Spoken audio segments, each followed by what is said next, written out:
Note found in the cover of an old copy of the Colbrin. What follows was not discovered among the shards, but was said to be found within the cover of an old copy of the Colbrin.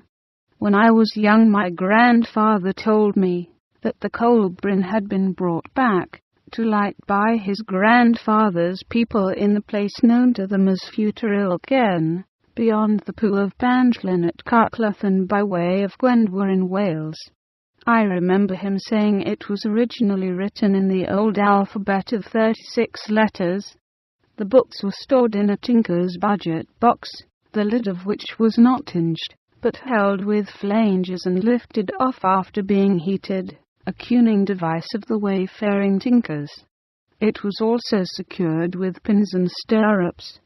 There were goblin heads at the corners, and it was fastened by locking bars inside and out. I never saw it, nor did I know anyone who knew whether it still existed.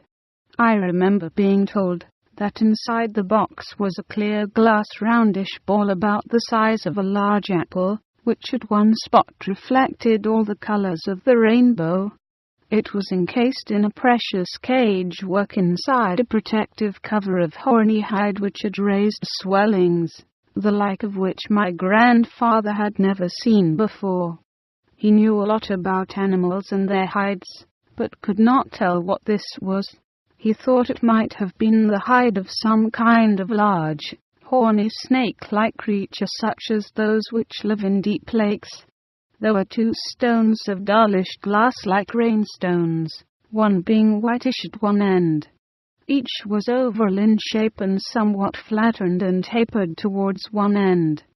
Grandmother used to tell fortunes with these, and they went to Cousin Sarah in America. There were 2 other pieces of rounded glass set in something made of bone which had pretty designs engraved on it.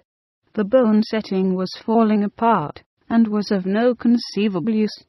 There was also a bluish-coloured cross with an opening at the top, and its arms were forked at the ends.